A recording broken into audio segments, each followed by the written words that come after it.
Hey guys, and welcome to another video. So today I'm going to try something a little bizarre, a little weird. Now, over the past 6 months or so, I've had a file in which I've slowly been adding weird observations about various things. Sometimes it's mechanic-based stuff, sometimes it's lore-based stuff. It turns out that as the months have piled on, I've had a lot of outlets to splice in the mechanical thoughts, but the lore things, not so much. So now I've got a list of a variety of lore-based topics that have been prompted to me through members of the community, through discussion threads, through pre-release hype for Heart of Thorns, and no real avenue to talk about them. So today, we're just going to zigzag through a bunch of random little lore topics and think about the story, and specifically Heart of Thorns, where it could be going.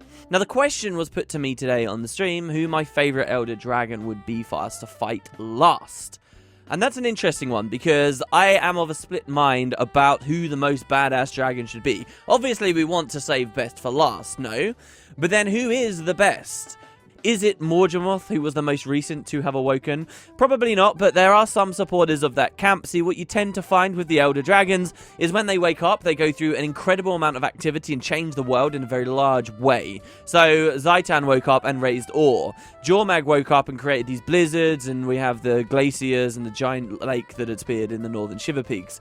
Primordus woke up and we had the earthquakes, not just across Tyria, but we had earthquakes affecting Alona and Cantha too. We know that all the dragons are generally around Tyria at the moment, except perhaps the deep sea dragon, central Tyria, playable Tyria for Guild Wars 2 right now. And some people have questioned that. I think it's very likely it's because this is the location of the chunks of the Bloodstone and probably the last magic that was on the planet during the previous rising. So they all coalesce to this place, seeking the last magic before falling asleep again. That's one prevailing theory and one I very much enjoy.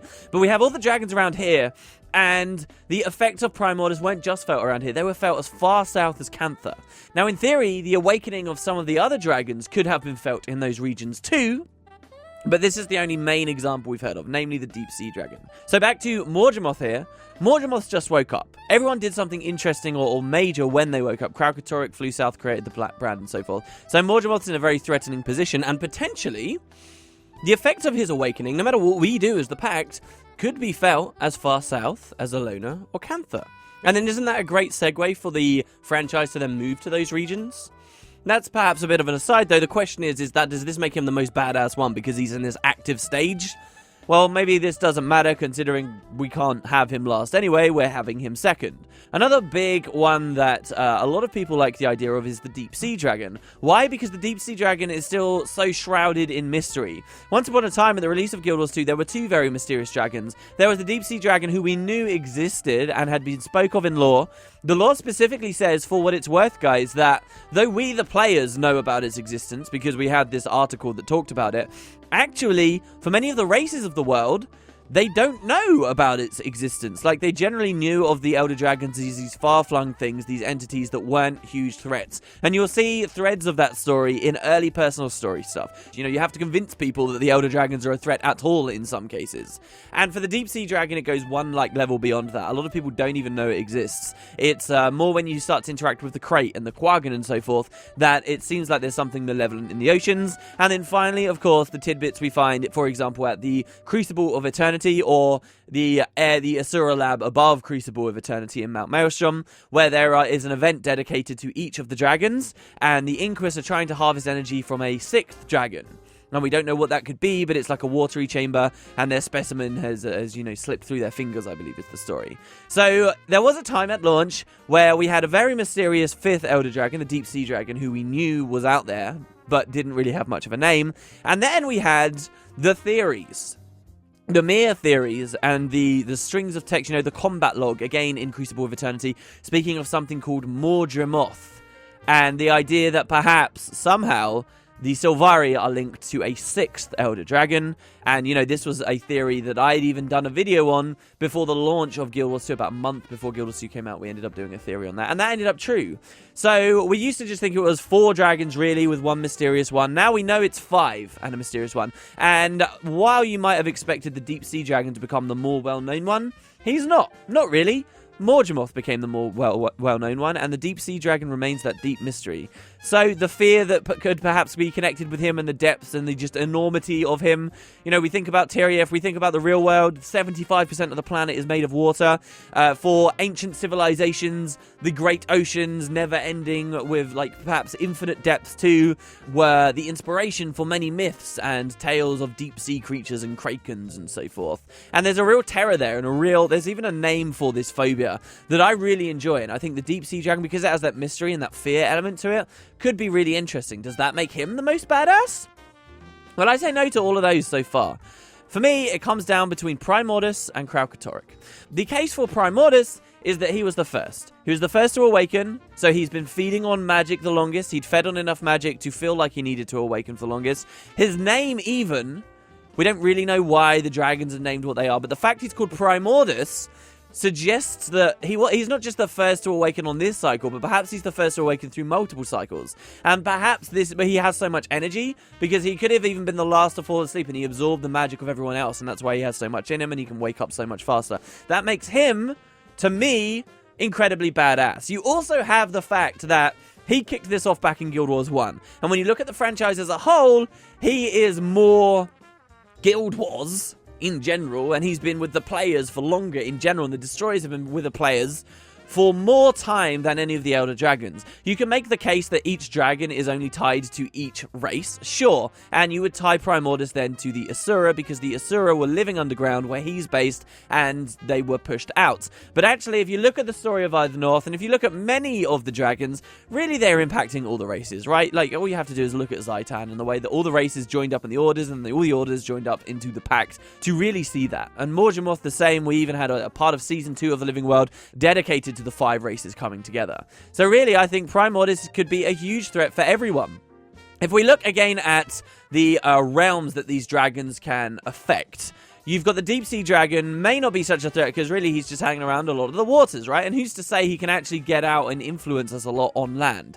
You've got Mordremoth, who yes seems to be able to affect a lot of stuff. We've had an example in Season 2 of The Living World of him being able to attack Char areas, you know, far to the east of his actual location. And, you know, we even have these things where Mordremoth attacked Brisbane Wildlands and Kessex Hills and so forth. But curiously, that Mordremoth won't be attacking the Norn areas, Snowdon Drifts. And they specifically mentioned during the Season 2 stuff that he kind of had to bypass and go around the mountains. So it seems like there's somewhere he doesn't hold dominion.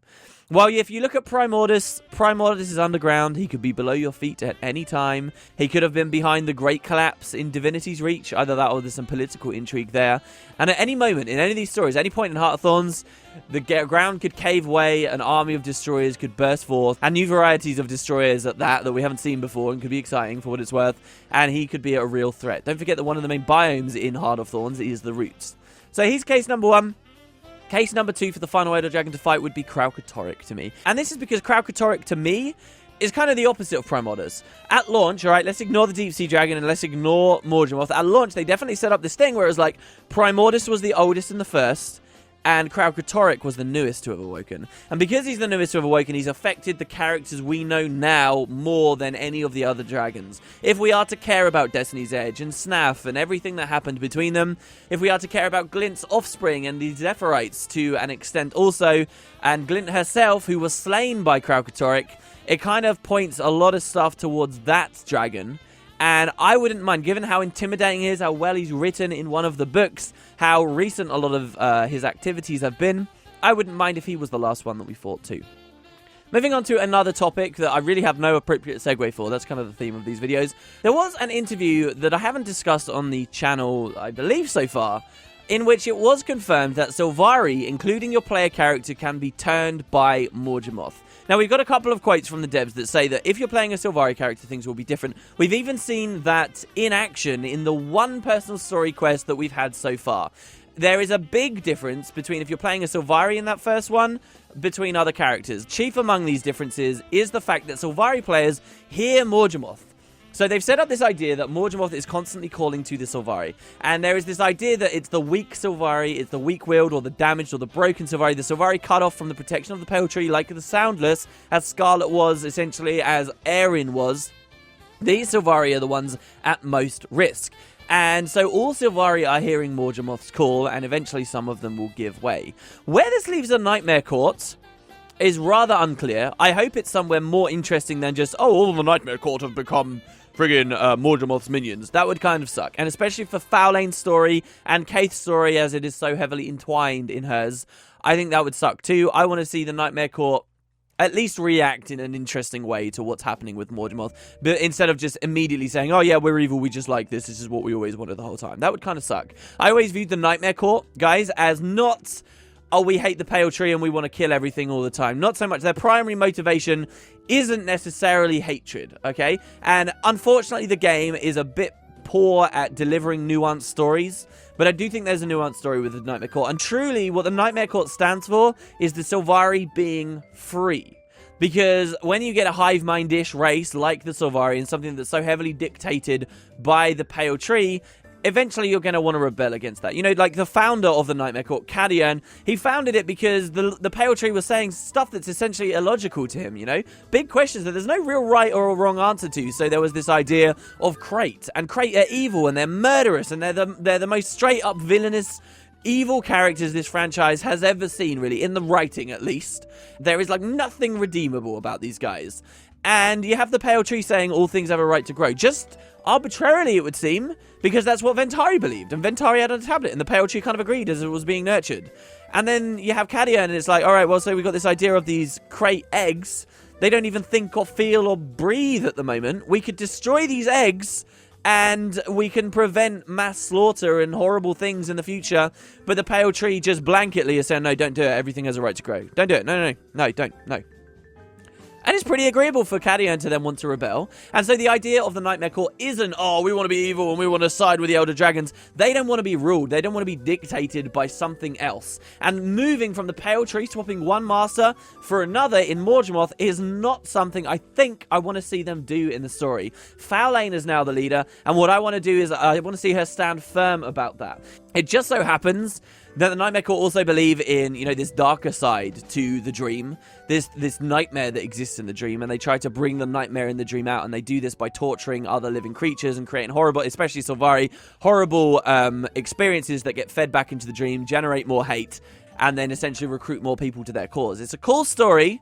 But I think what the Nightmare Court are doing is they're accidentally tapping into Mordremoth. And when they realize that this nightmare that they've been trying to unleash is just another puppet master, I hope we see that faction do something really interesting. And I hope we see Foulane see the light, if you will, and maybe have some kind of a tentative, weird, uneasy alliance between the Sylvari and the Nightmare Court. And then who knows whether the plot ends.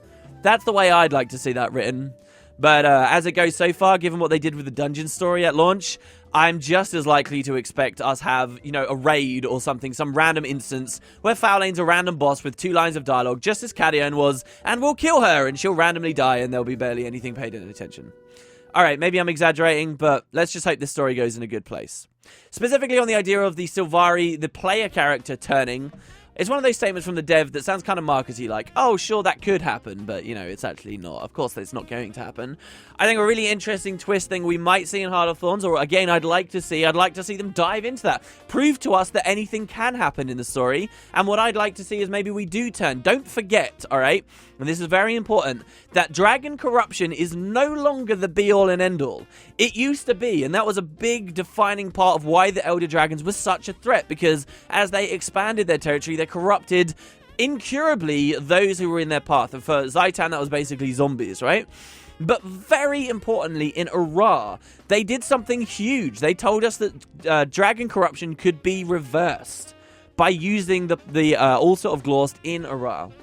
This should be at the forefront of this story. When they put this idea of Sylvari racism and people turning against one another on such a pedestal for Heart of Thorns, they absolutely have to address why we're not using the same method we used to turn that risen chicken back into a regular chicken for the Sylvari.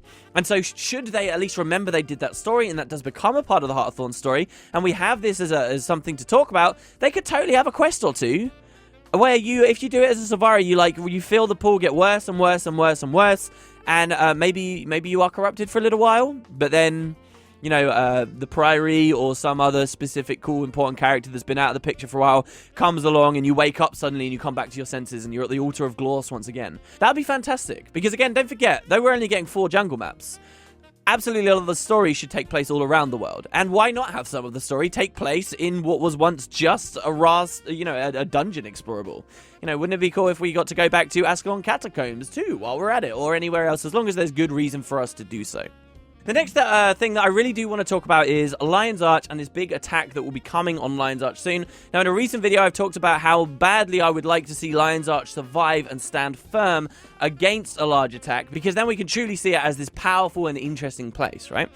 And I specifically said that then, once that happens, we will care a lot more about Evan Nashblade, about Ellen Keel, and, of course, the Consortium. So here's a little theory that I did read online a long time ago, but I really like the idea of, and I think could end up becoming true. And this is the idea of how did Scarlet, right? We know that she was a talented Sylvari engineer. We know that much. But how did she get so much resources and so much sway over people? And there's a very cool theory here that the Consortium had a hand to play in Scarlet's success. And essentially what the Consortium did was they realized that in the end, Scarlet's mission to wake up Mordremoth, or whatever it was, would lead her to a huge attack on Lion's Arch. They knew how important Lion's Arch would be, and the conspiracy tinfoil hat theory, I'd love to hear whether you guys subscribe to this as well, is the idea that the Consortium paid Scarlet, they funded her to generate the Molten Alliance, to figure out the Aether Blades and give them their airships and their fleets and so forth, and to sort out the Tower of Nightmares and all this incredible stuff she did. Currently it's a bit wish-washy and a bit cartoony that she managed to do it all without any good reason or backing, right? The Consortium secretly did it. Why did they do this? They pay Scarlet, eventually knowing Lion's Arch will be destroyed or damaged, and then using their enormous wealth and their further funds, they force Ellen Keel, Evan Nashblade, whoever was voted in, whatever, they fund the reconstruction of the city, as we have seen, and now they have their hands all over Lion's Arch. This is a really cool story because, again, in the movement of the world, original direction for the franchise, if you read about their original ideas for the Asura and their kind of place in the world, Asura were much more manipulative and cunning in GW1 when they were originally set up as a race. Much more. This kind of more comical, cute style to them was not so much of a thing. They were these hyper-intelligent, shark-teethed manipulators that you did not want to underestimate or mess around with. And the movement of the world still talks about that a little bit, about how the Asura could secretly pull the strings behind all the races. And we know for a fact, based on this, that ArenaNet like this kind of story. It's not really been realized in Guild of Su just yet. And I think, honestly, the Consortium, this could be what we're seeing. And so what we'll find is Evan Nashblade and Ellen's and those characters struggle to keep the Consortium at bay, or we'll find that Lion's Arch gets attacked, it's decided it's a power, and then it's actually under control of the Consortium, though, who may not themselves subscribe to the fights against the Elder Dragons, or whatever interesting stories could build out of that, including the re-involvement of the Aether Blades and my Trin, who is still lost in the mists. A lot of what I just described there, I kind of feel like could be Living World stuff, Living World Season 3, Living World Season 4, rather than core Mordremoth story stuff, but I do think it could be things we see coming up in the future. So there you go, guys. That was pretty much 3 little topics at Olden Lore I did want to talk about. Let me know if you think this video is good enough, because it is essentially just, hey, let's talk about lore. I have no reason to do it. There's no question I'm being prompted. There's nothing. So let me know if it's a bit too random for you or whatever. But if you liked it, I've still got loads of these that I would love to just chat about. What can I say? I like talking about lore, and I feel like when we get swamped by a lot of news, I don't get so many outlets to do that. A little bit of news. The giveaways that we have been doing, the Elite Specialization one is now complete. But the other giveaways, like supporting the videos, giving them the likes, and then giving yourself that random chance of winning the 400 gems, and sending in the art, plus the reshade competition, they are all still going on. Anyway, I hope you guys had a great day. I've certainly had a wonderful one. The beta went on for a lot longer than we thought, and it's been a good week. Cheers, guys. I'll see you next time.